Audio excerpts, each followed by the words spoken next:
Hello friends, welcome to all. मैं doctor Mohammad Ahmad और आज की इस वीडियो में हम बात करेंगे रेक्टोवेजाइनल फिस्टुला।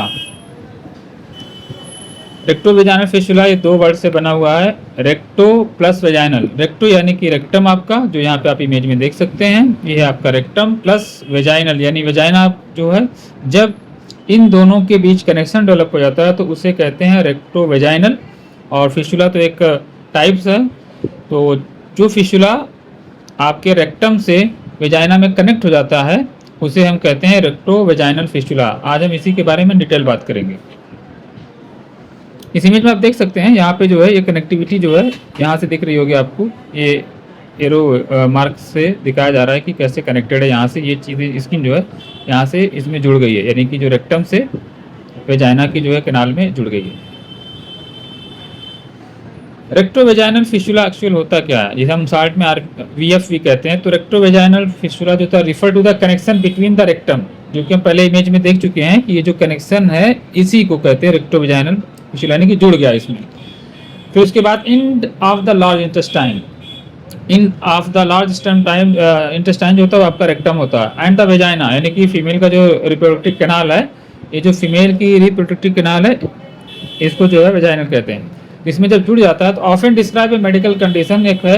इसको हम रेक्टोवेजाइनल फिस्टुला या शॉर्ट में RVF कहते हैं। Which is an abnormal tunnel allowing, जो कि एक नॉर्मल टनल है, जो कि एक एबनॉर्मल टनल है। जाहिर सी बात है, अगर नॉर्मल टनल रहती तो ये दोनों अलग रहती, ये अलग रहती, लेकिन इसमें जो है एबनॉर्मल कनेक्शन हुआ। ये नॉर्मल नहीं, एबनॉर्मल। एबनॉर्मल कनेक्शन उसे कहते हैं जो नेचुरल ना हो, अननेचुरल हो, या किसी डिसीज की वजह से जो है कनेक्शन डेवलप हुआ हो, जिसकी वजह से क्या होता है, गैस या स्टूल या fluid pass from the rectum into vagina. अब अगर इधर से स्टूल आ रहा है और इसमें से इधर से जाकर के वेजाइना से पास हो जाएगा तो पेशेंट कंफ्यूज हो जाता है, क्योंकि उनको लगता है हमें वाइट डिस्चार्ज हो रहा है, जबकि वो फिस्टुला का पस रहता है जो इधर से आके इधर से जो डिस्चार्ज होता है। काजिंग क्या सिम्टम्स है, लाइक फाउल स्मेलिंग, यानी गंदी बदबू आती है, डिस्चार्ज होता है, दर्द होता है, बावेल इश्यूज हो सकते हैं जो ऑफन ट्रीटेड विद सर्जरी, यानी इसे या तो सर्जरी से आप ट्रीट कर सकते हैं, other intervention to close the connection. और भी दूसरे और तरीके होते हैं इंटरवेंशन के बारे में आगे और जानेंगे कि उनके जरिए भी इस आप कनेक्शन को, जो एक कनेक्शन बिल्डअप हुआ, इस कनेक्शन को क्लोज करने का ही सारा मामला है, उसको जो है हील करने के लिए तो सर्जरी या तो लोग कराते हैं या तो फिर इंटरवेंशन जो तरीके से जो है उसे क्लोज करते हैं। ये जो है ये मायो क्लिनिक जो है वो भी इसके ऊपर अपना डिटेल जो है रिसर्च पेपर इनका है, और जो है दूसरी और भी वेबसाइट है, विकीपीडिया है, NIH है। तो आप जो है क्लीवेलैंड क्लिनिक है, बहुत सारे और अदर जो बड़े बड़े रिसोर्सेज हैं, इनके ज़रिए भी आप जाकर के इनके बारे में डिटेल आप वहाँ पे पढ़ सकते हैं। अगर हम बात करें इस स्लाइड में क्या क्या जो है हम डिस्कस करेंगे, तो रेक्टोवेजाइनल फिस्टुला RVF में हम cause, symptom, diagnosis and treatment, complete patient awareness guide जो है इस स्लाइड जो मैंने प्रिपेयर की इसके ऊपर प्रिपेयर किया और इसके बारे में हम आगे बात करेंगे। तो सबसे पहले जो हमने बात की व्हाट इज द रेक्टोवेजाइनल फिस्टुला, तो इसके बारे में मैंने बताया कि वो जो समराइज हमने किया उसमें है कि a rectovaginal fistula is an abnormal connection between the rectum and vagina, यानी रेक्टम और वेजाना में जब जुड़ाव हो जाता है, एबनॉर्मल कनेक्शन हो जाता है, तो उसे हम रेक्टोवेजाइनल फिस्टुला के नाम से जानते हैं। Causes the passage of the gas stool through the vagina, उधर से जो स्टूल जो पास होता है वो उसके कनेक्शन होने की वजह से वो उधर से जो है वेजाना के थ्रू जो है पास होने लगता है। उधर से चाहे गैस होगी या स्टूल कुछ भी होगा, वो उधर से, यानी आपका जो एनस के रास्ते से पास होना चाहिए था, बाहर कनेक्शन बिल्डअप होने की वजह से वो वेजाना के रास्ते से पास होने लगता है। ये सीरियस बट ट्रीटेबल कंडीशन, ये कंडीशन बिल्कुल बहुत ही सीरियस है, क्योंकि आपका स्टूल जो होता है वो बल्क का बैक्टीरिया से वेजाना में जाएगा तो जाहिर सी बात है वो वहाँ पे बहुत प्रॉब्लम क्रिएट कर देगा। इट कैन, लेकिन हाँ सीरियस है लेकिन ट्रीटेबल है। It can effect physical, emotional and social life, ये बहुत सारी चीज़ें जो है कॉम्प्लिकेशन क्रिएट कर सकती हैं। हम आगे इसको डिस्कस करेंगे कि कैसे फिजिकली पेशेंट जो है वो यानी कि तकलीफ में आता है, इमोशनली, मेंटली कैसे, उसकी सोशल लाइफ कहीं आना जाना कैसे सब डिस्टर्ब होता है। How does rectovaginal fistula occur, ये किस तरह से होता है, तो due to the damage or injury between the rectum and the vaginal wall, वो किसी भी तरह से जो उसकी वाल जो इन बिटवीन होती है, जो उसको डिवाइड करती है, जो यहाँ पे दिख रही है आपको, ये जो है ये वॉल किसी भी तरह से जो है क्षतिग्रस्त हो जाती है, डैमेज हो जाती है, उसकी वजह से जो है ये प्रॉब्लम अकर होती है। Tissue breakdown due to hole formation, यहाँ का टिश्यू अगर ब्रेक हो जाता है तो उससे भी वहाँ पे छेद हो जाते हैं, होल हो जाते हैं, या कुछ और इस तरह का फॉर्मेशन बन जाता है। फिर उसके बाद जो है वो कनेक्शन बिल्डअप हो जाता है। Infection and poor healing worsen the condition, अगर इन्फेक्शन हो गया है या पुअर हीलिंग होती है तो कंडीशन और वर्स हो सकती है। कॉमन काज ऑफ रेक्टोवेजाइनल फिस्टुला, जो इसके कॉमन सिम्टम्स होते हैं जो है रेक्टोवेजाइनल फिस्टुला के जो होते हैं, वो प्रोलॉन्ग और डिफिकल्ट चाइल्ड बर्थ, यानी कि जो औरतों में जो है डिलीवरी होती है और उसमें जब बच्चा नॉर्मल डिलीवरी नहीं होता, डिफिकल्ट डिलीवरी होती है, तो इस पे जो है यानी कि एडिशनल प्रेशर आता है इस वाल पे बहुत ज़्यादा, क्योंकि वो फैलती हैं तो उसमें बहुत ज़्यादा प्रेशर आ जाता है। और फिर प्रीवियस पेल्विक सर्जरी या ऐसी कोई सर्जरी जो इस एरिया से बिलोंग करती हो। फिर इन्फ्लामेटरी बाउल डिसीज यानी क्रोन डिसीज, हम जिसे इसमें डिस्कस नहीं करेंगे, तरह की बीमारी होती है जो आपके गट सिस्टम से बिलोंग करती है, उसमें सूजन होती है और भी बहुत सारे कॉम्प्लिकेशन होते हैं। लेकिन इन शॉर्ट समझे अगर ऐसा कुछ है जो में बाउल में आपके सूजन होती है तो उससे भी यहाँ ये होने के चांसेस रहते हैं। रेडिएशन थेरेपी, तो रेडिएशन यानी कि जो है इस तरह की थेरेपी जिसमें रेडिएशन यानी कि जो तरंगे होती हैं उनका इस्तेमाल किया था, उनसे भी होने के चांसेस होते हैं। इसे बार बार सोनोग्राफी का होना, बार बार एक्सरे का होना, बार बार MRI का होना, या और भी किसी तरह की रेडिएशन थेरेपी कराई उसमें भी हो सकते हैं। सीवियर इन्फेक्शन और एब्सेस, जो मोस्ट कॉमनली देखा जाता है कि बहुत ज़्यादा इन्फेक्शन होने की वजह से वहाँ पे एब्सेस अगर फॉर्म हो गया तो ऑटोमेटिकली वो रेक्टोवेजाइनल कनेक्ट करता है, क्योंकि ये वाल यहाँ पे औरतों की जो होती है वो बहुत कम उसके अंदर थिकिंग होती है डिवाइडेशन की। कैंसर से भी ऐसा हो सकता है, लेकिन ये रेयर केसेस में होता है, सबको नहीं होता, बहुत रेयर है। सिम्टम क्या होते हैं रेक्टोवेजाइनल फिस्टुला में? पैसेज ऑफ गैस और स्टूल फ्रॉम द वेजाइना, यानी कि वहाँ से इस कैनाल से यहाँ इसमें अगर स्टूल पास होने लगा है और गैस होने लगी तो समझ जाने की कनेक्टेड हो गया है। अगर नहीं कनेक्टेड तो वो सेपरेट रहेगा। फाउल स्मेलिंग वेजाइनल डिस्चार्ज, अगर आपके वेजाइना से जो डिस्चार्ज होता है, जो वाटर या किसी भी तरह का फ्लूइड डिस्चार्ज होता है, अगर उसमें फाउल स्मेलिंग यानी गंदी बदबू आ रही है तो समझ जाइए कि कुछ ना कुछ गड़बड़ है। उसको फिर रूल आउट करना चाहिए आपको क्लिनिकल एग्जामिनेशन या जैसे भी है। रिकरेंट वेजाइनल और यूरिनरी इन्फेक्शन, यानी बार बार वेजाइना और या आपका यूटीआई इन्फेक्शन जो होता है उससे भी चीज़ें परसिस्ट होने के चांसेस रहते हैं। पेन ड्यूरिंग द इंटरकोर्स यानी सेक्सुअल एक्टिविटी के तहत जो है वहाँ पे दर्द होना, इट कुड बी पॉसिबिलिटी कि कुछ तो वहाँ पे गड़बड़ चल रही, तो उसको रूल आउट करना चाहिए आपको। इमोशनल डिस्ट्रेस एंड एम्ब्रेसमेंट एक अलग चीज़ है।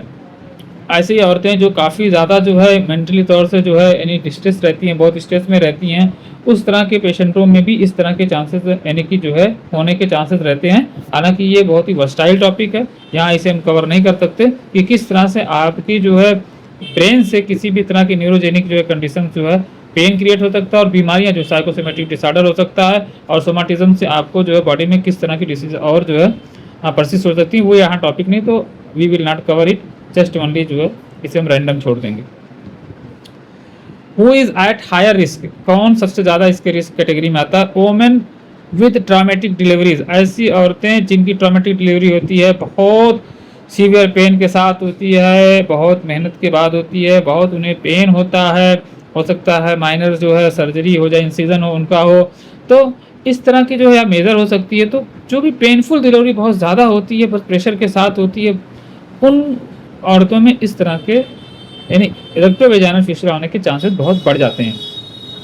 हिस्ट्री ऑफ पेल्विक सर्जरी, बार बार इस तरह की सर्जरी अगर उनकी बैकग्राउंड में हिस्ट्री में है तो भी उनको भी होने के चांसेस रहते हैं। क्रॉनिक कॉन्स्टिपेशन और डायरिया, इतना कॉन्स्टिपेशन हार्ड हो कि आपका ये हिस्सा दबाव पैदा करे, यानी उसमें जो बहुत ज़्यादा खिंचाव पैदा करे, तो उससे भी जो है इस वाल्व पे जो है असर होने के चांसेस हो जाते हैं। या डायरिया, बार बार डायरिया होता है, जाहिर सी बात है अननेसेसरी प्रेशर आता है आपकी रेक्टम पे, आपके स्फिंक्टर पे, वहाँ की गुदा द्वार में जो है वहाँ की ग्लैंड पे अननेसेसरी प्रेशर आता है, दुखने लगता है अगर आप बार बार आपको जो स्टूल जो है यानी डायरिया आपको होता है, और उसमें डिहाइड्रेशन भी हो जाता है, तो जाहिर सी बात है। इन्फ्लामेटरी बाउल डिसीज पेशेंट जो है, यानी ऐसे पेशेंट जिनको अक्सर जो है इन्फ्लामेटरी यानी कि जो सूजन वाली जो है बाउल डिसीज होती है, ऐसे पेशेंटों में जिनको अक्सर सूजन रहती है, या उनके गट लाइनिंग में सूजन पड़ी रहती है, या उनको जो है उस मलद्वार के जगह पे सूजन होती है, चाहे पाइल्स की या फिस्टुला की या फिशर्स की, तो अगर वो वहाँ पे डेवलप है तो जाहिर सी बात है वो लेटर ऑन कन्वर्ट होने के चांसेस बहुत हाई हो जाते हैं। पुअर वुंड हीलिंग और लो इम्यूनिटी, अगर यहाँ पे ऑलरेडी जो है फिस्टुला डेवलप है और इसकी हीलिंग सही से नहीं हो रही, तो डेफिनेटली ये अपना रास्ता यहाँ तक एक्वायर कर लेगा और छेद बना देगा, यानी कि इस वाल को जो है जब एक्वायर कर लेगा डेफिनेटली ये चीज़ें कनेक्ट हो जाएंगी। और लो इम्यूनिटी डेफिनेटली जो है अगर आपका डिफेंस मैकेनिज्म कमज़ोर है तो उसको पूरा मौका मिलेगा कि वो आर पार हो जाए, इधर से उधर पहुँच जाए। हाउ इज रेक्टोवेजाइनल फिस्टुला डायग्नोसिस, हम कैसे डायग्नोस कर सकते हैं, इसे कैसे पता लगा सकते हैं। तो डिटेल मेडिकल हिस्ट्री, यानी आप पेशेंट से डिटेल मेडिकल हिस्ट्री जैसे हम लोग लेते हैं दूर से बैठ करके, कोई पेशेंट यहाँ नहीं आता, क्लिनिकल एग्जामिनेशन की भी अगर जरूरत नहीं पड़ती, तब भी अगर हम उससे डिटेलिंग लेते हैं तो पता चल जाता है कि ये रेक्टोवेजाइनल फिस्टुला है। ये आपकी एक्सपर्टीज पर डिपेंड करता है कि किस तरह से आप पेशेंट की हिस्ट्री लेते हैं, ताकि आप उस डिसीज़ को रूल आउट कर सके कि कौन सा ग्रेड है, और वो फिशुला है, फिशर है, पाइल्स है, फिशर है, या रेक्टोवेजाइनल है, या एरोरेक्टल है, या जो है पेरीएनल है, पेरिनियम है, क्या वो सब आपकी जो है क्लिनिकल एक्सपीरियंस पर डिपेंड करता है। फिजिकल एंड पेल्विक एग्जामिनेशन, ये तो क्लिनिकल एग्जामिनेशन जब कभी आप किसी भी डॉक्टर के यहाँ फिजिकली विजिट करेंगे तो उसे चेक करके बता देगा। इमेजिंग टेस्टिंग, एमआरआई या सीटी स्कैन, आप इसे यूएसजी भी कर सकते हैं, आप एमआरआई भी करके सीटी भी करके जो है इसको आप रूल आउट कर सकते हैं एज पर नीड। जैसे जिस डॉक्टर के पास आप जाते हैं, सपोज दैट आप अगर सर्जन के पास जाएंगे तो एमआरआई करना पड़ेगा, और एक नॉर्मल अगर आप रूल आउट करना चाहते हैं तो आप यूएसजी भी करा करके उससे देख सकते हैं कि हाँ हमें रेक्टोवेजाइनल फिस्टुला आरवीएफ है या नहीं। ड्राई टेस्ट और इंडोस्कोपिक इवैल्यूएशन, यानी इस तरह से भी जाने कि जो तार के जरिए जो इंडोस्कोपिक्स होती है उससे भी आप इसको इवैल्यूएट कर सकते हैं। बहरहाल ये बहुत सारे जो पैरामीटर्स हैं, उनमें सबसे ज़्यादा कॉमनली यूज होने वाला जो है एमआरआई है सबसे बेस्ट, और उसके बाद सेकंड नंबर पे जो है सीटी या जो है आप यूएसजी एब्डामेन को, सॉरी यूएसजी जो है यानी सोनोग्राफी को आप प्रीफर कर सकते हैं। बट मोस्टली मैं रिकमेंड करता हूँ कि एक बार एमआरआई करा डालने का, ताकि टोटल जो है क्लियरली जो है शार्ट आउट हो जाए, पता चल जाए, कुछ बचे ही ना हो। यानी कि डीपर लेवल पे, आपकी टिश्यू लेवल पे पूरा पता चल जाता है कि what is the happening in that area, आपके पेल्विक एरिया में क्या चल रहा है। इज रेक्टोवेजाइनल फिस्टुला डेंजरस, क्या ये बहुत डेंजरस होता है? तो नॉट लाइफ थ्रेटनिंग, इनिशियली जो है ऐसा नहीं होता कि आपकी इससे लाइफ जो थ्रेटनिंग हो जाए, लेकिन हाँ टीजिंग होता है, परेशान कर देता है, आपकी लाइफ डिस्टर्ब हो सकती है, और कैन काज रिपीटेड इन्फेक्शन, और इसके होने से बार बार आपको इन्फेक्शन होने के चांसेस होते हैं। मेंटल स्ट्रेस बहुत बढ़ जाता है, पेशेंट मेंटली फ्रस्ट्रेट बहुत रहता है, कहीं आना हो, जाना हो, कुछ करना हो, तो वो दिमाग में उसको चलता है हाउ टू मैनेज, क्योंकि डिस्चार्ज होता रहता है, और वो भी ऐसा फाउल डिस्चार्ज होता है कि जो है जैसे आगे मेंशन है कि सोशल आइसोलेशन हो जाता है, क्योंकि कहीं आना जाना उसका मुश्किल होता है। सोशल आइसोलेशन मतलब कि घर में ही रहेगा, कहीं बाहर नहीं जाएगा, गैदरिंग में नहीं जाएगा, किसी से मिलेगा जुलेगा नहीं, क्योंकि उसे ऑकवर्ड लगता है कि वो डिस्चार्ज होगा तो फाउल स्मेल आ सकती है, या उसे कैसे मैनेज करेगा जब अगर फर्स्ट डिस्चार्ज हुआ है, कुछ उधर से डिस्चार्ज हुआ, तो how she will manage with that situation जब वो बाहर रहेगी तो। और फाउल स्मेल होंगे तो दूसरों को ऑकवर्ड लगेगा कि क्या है इनके पास से बदबू क्यों आ रही है, what is the reason behind it, तो वो बहुत उसको मतलब एक तरह से मेंटली टॉर्चर हो जाती है, स्ट्रेस हो जाती है कि लोग मेरे बारे में क्या सोचेंगे कि इस औरत को कौन सी बीमारी जो इस तरह की ऑफेंसिव ऑर्डर इसकी बॉडी से आ रही है। Early treatment give the best result, तो अगर आप इसमें वक्त पे रहते ही जैसे ही आपको कुछ होता है तो और आप जो इसको अर्ली ट्रीटमेंट मिलेगी, जब शुरुआती दौर में इसका अगर आप ट्रीटमेंट ले लेते हैं तो सबसे बेस्ट रिजल्ट मिल जाता है, क्योंकि जब आपको सिचुएशन जो है मॉडरेट टू कहते हैं ना वर्स नहीं होती, सीवियर नहीं होती, माइल्ड पे ही आप देख लें, माइल्ड टू मॉडरेट ना, उससे पहले ही आप उसको निपट लें और वो सीवियर होने की कंडीशन पे ना पहुंचे, ताकि आप जल्दी जल्दी इस मोजी मर्ज जिसे हम कहते हैं कि जो है एक तरह से टीजिंग जो होता है उससे आप बच सकें। ट्रीटमेंट ऑप्शन जो आरवीएफ का है वो depend on size of fistula के डिपेंड करता है, और उसके काज और ड्यूरेशन पे डिपेंड करता है। ऑप्शन जो इंक्लूड किया जाता है वो कंजर्वेशन मैनेजमेंट जो अर्ली स्टेज पर अगर आप कर सकते हैं, यानी कि बिना सर्जरी के भी जो आप कंजर्वेटिव जो मैनेजमेंट का है तो मेडिकल अप्रोच है, फोकसिंग ऑन नॉन इन्वेसिव जो होता है, यानी कि बिना चीरा लगाए जो है नॉन सर्जिकल ट्रीटमेंट होता है, जिसमें किसी भी तरह का ऑपरेशन नहीं होता, फिजिकली थेरेपी होती है, मेडिकेशन होता है, लाइफ स्टाइल चेंज करके मैनेज करके जो है और सपोर्टिव ट्रीटमेंट दे करके उसे ट्रीट किया जाता है। Care to manage condition, preserve functions and improve quality of life, यानी कि आपकी लाइफ स्टाइल चेंज करके। उसकी मिसाल ऐसे ही जैसे आप किसी फोड़े फुंसी को बिना किसी इंसीजन और ऑपरेशन को आप ट्रीट करते हैं, उस तरह से अर्ली स्टेज में आप इसे जो है उस तरह से भी करके जो है इसे ट्रीट कर सकते हैं और वो ठीक हो जाएगा। सर्जिकल रिपेयर तो बात की बात आती है, जो है उसमें जो है सर्जिकल रिपेयर यानी उसको जो है वहाँ पे जो भी करना है, जो सर्जन वो डिसाइड करेगा कि किस तरह का फिशुला, टाँका लगाना, लेजर करना, क्या करना है, कैसे उस चीज़ को पार्ट को जोड़ना है जो में ऑलरेडी होल हो चुका है, तो वो it will be decide by the surgeon as per the situation. But हमारे यहाँ we treat with medicine and precaution and diet plan, life style को चेंज करके हम करते हैं, जिसे हम कंजर्वेटिव जो मैनेजमेंट कह सकते हैं। सपोर्टिव केयर भी बहुत होता है, इसके लिए जो है अलग अलग टाइप के जो है पेशेंट को जो है सपोर्ट किया जा सकता है इस ट्रीटमेंट के दौरान में। जो है फॉर एग्जांपल अगर वो कोई सर्जरी भी करा लिया तब भी उसको सपोर्टिव केयर लगेगा ही, कि ताकि अपनी लाइफ को अच्छे से मैनेज कर सके, ताकि उसका ऊंट जख्म वो ठीक हो सके। ऐसा ना हो कि वो उसको मेंटली और फिजिकली और खाने पीने और लाइफ स्टाइल में सपोर्ट नहीं मिलेगा तो फिर वो ऑपरेशन में फेल हो जाएगा, किसी भी तरह की थेरेपी रहेगी तो फेल हो जाएगी। Role of life style and nutrition की अगर हम बात करें, इससे पहले हमने डिस्कस किया कि high fibre diet provide constipation, अच्छी हाई फाइबर जो बेस्ड डाइट होती है वो, और जो जिससे कि कॉन्स्टिपेशन ना हो, क्योंकि कॉन्स्टिपेशन होगा तो बार बार उसका नेसेसरी प्रेशर रहेगा जो कि उसके लिए बिल्कुल भी अच्छा नहीं है। और हमारे जो पेशेंट होते हैं उनको हम 23 मिनट का हमारा रिकॉर्डेड वीडियो जाता है हमारे पेशेंटों को, जो सुबह से लेकर रात सोने तक उनकी लाइफ स्टाइल कैसी होनी चाहिए, क्या खाना चाहिए क्या नहीं खाना चाहिए, कैसे उनको जो है अपनी लाइफ स्टाइल को मैनेज करना है, वो वीडियो में डिटेल बताया जाता है। हम ऐसा नहीं उनको छोड़ देते कि तुम ये खा लो ये छोड़ दो, ऐसा नहीं, ओरली नहीं, बिकॉज पेशेंट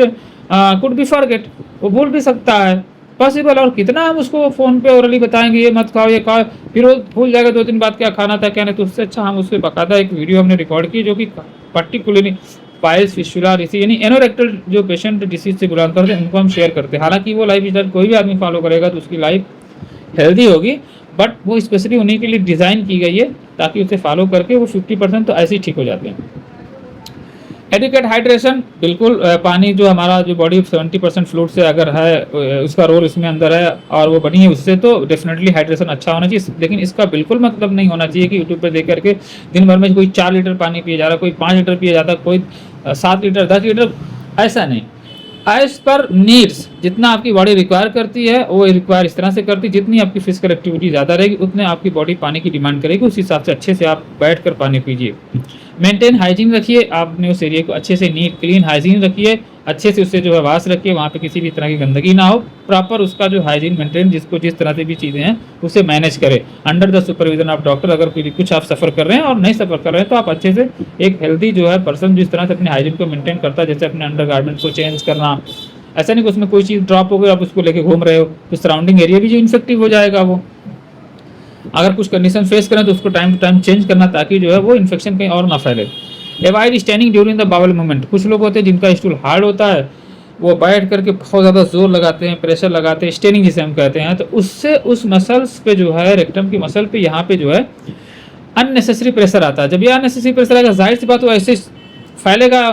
जब आप प्रेशर डालोगे तो ये इसको ऊपर और दबाव डालेगा, तो अगर ये हील भी हो रहा है तो रैप्चर हो जाएगा, फिर से फट जाएगा वो और फिर वापस से जुड़ जाएगा। तो इस चीज़ का बहुत ख्याल आपको रखना है। इसके लिए बहुत सारी एनीमा थेरेपीज़ होती है, उसको भी लोग लेते हैं अपने स्टूल को मैनेज के लिए। लेकिन सबसे बेस्ट वे है कि जो मेडिसिन आप जो ले रहे हैं, मेडिसिन जो आप ले रहे हैं वो आपके गट सिस्टम पे काम करनी चाहिए। अगर आपके गट सिस्टम पे काम करेगी तो आपको फिर जो है बार बार कॉन्स्टिपेशन नहीं होगा, और हार्ड स्टूल जब नहीं होगा तो आप स्टेनिंग नहीं करेंगे। जब जब आपका स्टूल कॉन्स्टिपेटेड होगा तभी स्टेनिंग करेंगे, क्योंकि वो निकल नहीं रहा है, कोई किसी का 2 दिन नहीं निकलता, किसी 3 दिन नहीं निकलता। तो ये प्रॉब्लम तभी होती है जब आपका पेट जो सही नहीं रहता, कॉन्स्टिपेशन आपका, और वो भी ऑब्स्टिनेटेड कॉन्स्टिपेशन रहता है। ऑब्स्टिनेटेड कॉन्स्टिपेशन में क्या होता है, जैसे बकरी की मैगनी तरह से कितने लोगों की जो स्टूल निकलते टुकड़ों टुकड़ों में निकलते हैं। तो अगर ऑब्स्टिनेटेड कॉन्स्टिपेशन है तो बहुत ही डेंजर है, क्योंकि ये फिर आपके जख्म को हील ही नहीं होने देगा, क्योंकि वहाँ पे जो सॉफ्टनिंग के साथ रास्ते से पास हो जाना था स्टूल, वो इतने हार्ड और प्रेशर के साथ जा रहा है कि वो सबको फाड़ दे रहा है। इतना ज़्यादा आपने स्टेन लगाया क्योंकि निकल नहीं रहा। या लोग फिर फिंगरिंग करते हैं, उंगली से फिर अंदर डाल करके फिर उसको जो मल को निकालते हैं। तो ये दोनों कंडीशन बहुत नुकसान है, और ऐसा जिस किसी भी पेशेंट को होता हो, चाहे कुछ भी ट्रीटमेंट कर ले, ठीक नहीं होगा, उसको रिकरेंस भी होगा और ठीक भी नहीं होगा। तो सबसे पहले आपको गट पे अपने काम करना है ताकि आपका पेट एकदम वन शॉट क्लियर, आप बैठे धमाका हुआ उड़ गए विद इन 5 to 10 सेकंड, जिसको टाइम लगता है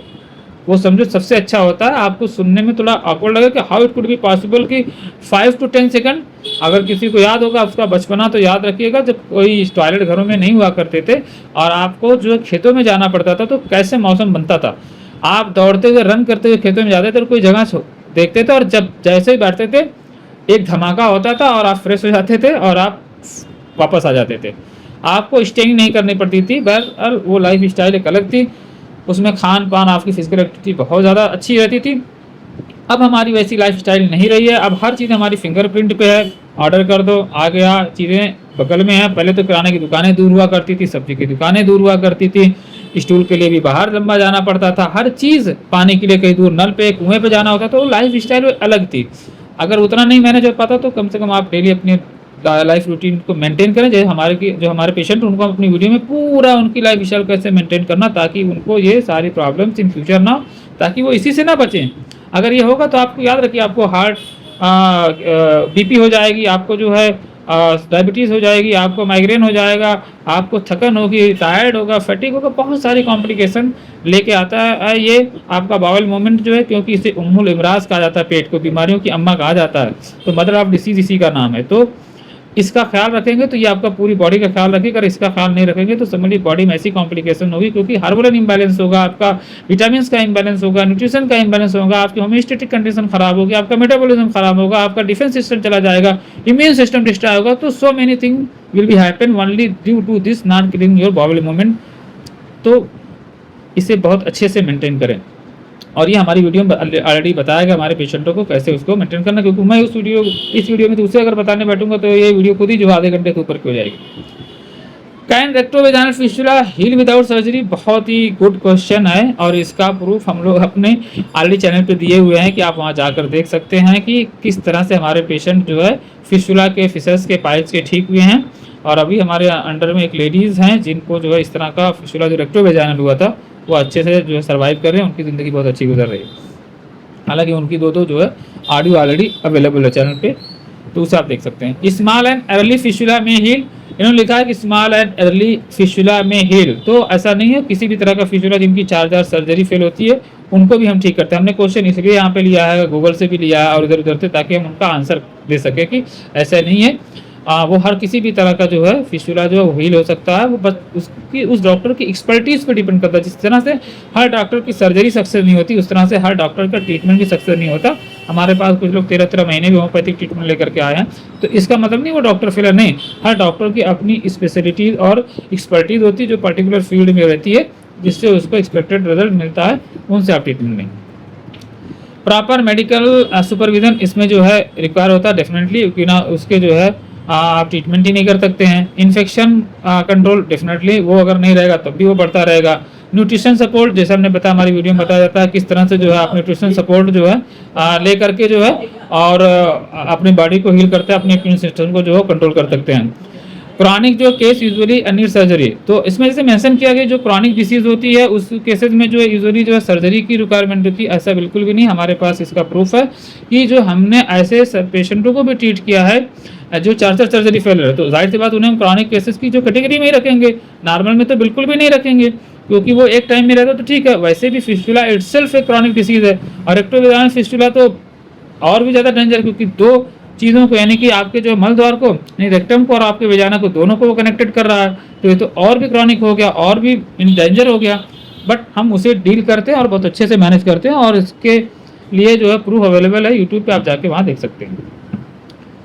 emotional and mental health support किस तरह से हेल्प करती है, तो ये condition can cause anxiety depression, बिल्कुल बहुत ही ज़्यादा इसमें जो है पेशेंट को एंजाइटी डिप्रेशन, तो लेडीज़ है फॉर एग्जांपल अगर वो मैरिड है तो उसका हस्बैंड उसके साथ कैसे जो है यानी कि जो है इंटरकोर्स करेगा, कैसे उसके साथ संबंध बनाएगा, बहुत ज़्यादा फ्रस्ट्रेशन उसका क्रिएट होगा, तो इससे रिश्तों में भी खटास हो जाती है। इट्स सेल्फ लेडीज़ को बहुत एंजाइटी हो जाती है, कैसे मैं इसे डील करूँ, कैसे मैं मैनेज करूँ, क्योंकि जो है ये चीज़ें बहुत ही मतलब जो सफ़र करते हैं उनसे पूछे कि क्या क्या प्रॉब्लम्स होती हैं, कहीं आना जाना किसको पता है, बताने में भी हेजिटेशंस होती हैं और शर्म महसूस होती है। किसी डॉक्टर को स्वाफ करना भी एक बड़ा कंसर्न होता है, क्योंकि हर जगह लेडीज डॉक्टर अवेलेबल नहीं होती हैं, और जेंट्स को दिखाना फिर वो बड़ा एक अजीब सा होता है। तो ये मेंटल जो है एंजाइटी और बहुत ज़्यादा डिप्रेशन का जो है रीज़न बनता है, और इसके बारे में ऑलरेडी हमारी वीडियो जो लेडीज़ की है वो आप देख सकते हैं, उन्होंने किस तरह से अपने जो इस चीज़ को बताया है कि किस तरह से उसको सफ़र कर रही थी। काउंसलिंग एंड फैमिली सपोर्ट बहुत ज़्यादा इसमें इंपॉर्टेंट रोल अदा करता है। जैसे बीइंग ए डॉक्टर उन्होंने कहा कि आपने हमें बहुत सपोर्ट किया, तो मैं उनको समझाता था आप घबराइए मत, ठीक हो जाएंगे, उनको सपोर्ट करता। तो काउंसलिंग में अगर डॉक्टर पेशेंट को अच्छे से गाइडेंस देता है, उसे सपोर्ट करता है, उसे बताता है, समझाता है, एक्सप्लेन करता है, तो पेशेंट तो आधा ऐसे ठीक हो जाता है। Some patient said to be that sir आपकी कंसल्टिंग से हमें आधा ठीक हो गए, तो उसका मतलब नहीं आधा वो ठीक हो गया, लेकिन उनको मेंटली इतना रिलैक्सेशन मिल गया कि वो जो बोझ था दिमाग पे कि ये फैटल हो सकता है, ये जो है मेरे लिए डेंजर हो सकता है, वो उनके दिमाग से निकल गया, वो उन्हें एक सपोर्ट मिला मेंटली। तो ये बहुत ज़रूरी है, डॉक्टर की तरफ से काउंसलिंग और फैमिली की तरफ से सपोर्ट होना बहुत ही नेसेसरी होता है। वो किसी भी क्रॉनिक डिसीज में होना चाहिए, क्रॉनिक हो चाहे एक्यूट हो, जब उधर से सपोर्ट मिलता है ना तो आधा पेशेंट ऐसे ठीक हो जाता है कि ये चीज़ें मेरे लिए फैटल नहीं है, इससे मैं मरूंगी नहीं, या बहुत ज़्यादा सबसे मेन चीज़ होता है वो उनको डर लगता है जो कैंसर ना हो जाए, तो ऐसा कुछ नहीं होता।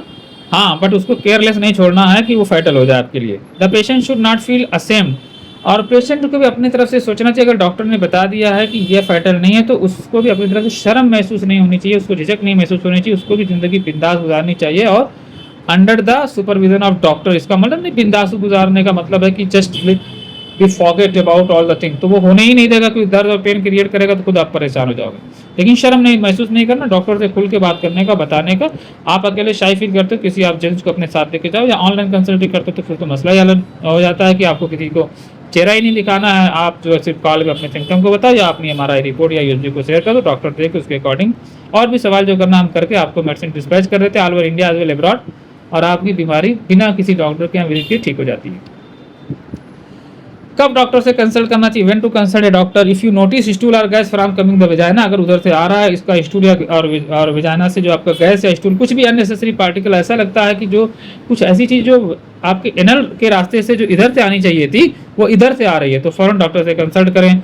और परसिस्टेंट वेजाइनल इन्फेक्शन, बार बार वेजाइना में इन्फेक्शन हो जा रहा है तब भी रूल आउट कर लें, हालांकि इसका बिल्कुल भी मतलब नहीं होता कि आपको रेक्टो वेजाइनल जो है फिशुला हुआ, लेकिन रूल आउट करने से पता चल जाता है कि हाँ ऐसा क्यों हो रहा है। पेन और डिस्कम्फर्ट उस एरिया में होता है तो जाहिर सी बात आप जब कंसल्ट करेंगे क्लिनिकल एग्जामिनेशन तो पता चल जाएगा कि रेक्टोवेजाइनल है या इट्सेल्फ यूटीआई इन्फेक्शन या कुछ और है। Early consultation equal to better outcome, जाहिर सी बात है जितनी जल्दी आप डॉक्टर के पास जाओगे उतना अच्छा रिजल्ट आपको जल्दी मिल जाएगा। तो जितनी जल्दी हो सके, अगर कुछ भी सिम्टम किसी भी बीमारी में, नॉट ओनली दिस,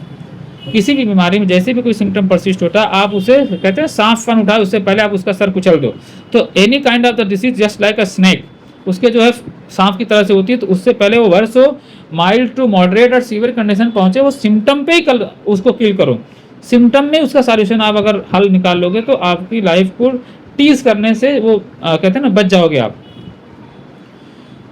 कि जो टेक अवे मैसेज जो है वो रेक्टोवेजाइनल फिशुला इज ट्रीटेबल। सबसे मेन चीज़ जो इसका जो समरी है कि इसमें आपको घबराने की बात नहीं है, कोई परेशानी नहीं, कोई समस्या नहीं, लेकिन हाँ पेशेंट को परेशान करता है, डिस्कम्फर्ट क्रिएट करता है, एंजाइटी क्रिएट करता है, लेकिन ट्रीटेबल है। ये जो है एक गुड मैसेज है।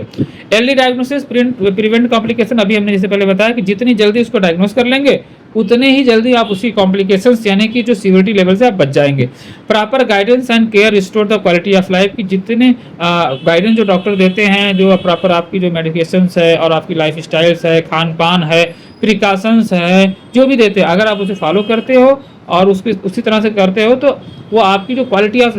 जो लाइफ होती है, जो एक हेल्दी पर्सन की होती है, वो बहुत जल्दी जो रिस्टोर हो जाएगी और आपने एक हेल्दी रूटीन पे बहुत जल्दी जो आप आ जाएंगे अगर आप उसको अच्छे से फॉलो करते हैं जिन डॉक्टर से आप ट्रीटमेंट लेते हैं। अब इन में हमारा है कि अगर आपको ये वीडियो पसंद आती है तो आप इस वीडियो को जो है लाइक करें, और अगर आपको इस तरह की हेल्थ अवेयरनेस वीडियो चाहिए तो आप हमारे चैनल को सब्सक्राइब कर सकते हैं। मोस्टली मैं कहता नहीं हूँ, इस स्लाइड में मैंने इसको ऐड कर लिया ताकि मैं भूल ना जाऊँ, क्योंकि मोस्टली मैं सब कहता नहीं, क्योंकि जिसको अच्छा लगेगा वो लाइक कमेंट शेयर सब कुछ करेगा, बट किसी का कोई कंसर्न है तो कमेंट कर सकता है, कोई छोटा मोटा रहेगा तो हम वहाँ पर आंसर कर देंगे, वरना हमारे मैसेज पे आंसर करें, अगर आंसरेबल रहेगा तो ठीक है, अदरवाइज हम एक पेड कंसल्टेंट हो तो being a paid consultant you must have to book appointment to get a detail answer about this kind of disease, because ये कोई ऐसी चीज़ नहीं किसी मोबाइल का मॉडल है कि आप बता दिए और हम उसका कॉन्फ़िगरेशन के हिसाब से आपको प्राइस का कोटेशन सेंड कर दिए। तो this is a health concern and every single symptom is making a dominant role, तो हम उसे निगलेक्ट नहीं कर सकते। Share with those who needs awareness, जो इस तरह की वीडियो को चाहते हैं, ज़रूरतमंद है या सफ़र कर रहे हैं, उनको आप ये वीडियो को ज़रूर शेयर करें ताकि वो ऑपरेशन से बच सकें और उनका भला हो सके।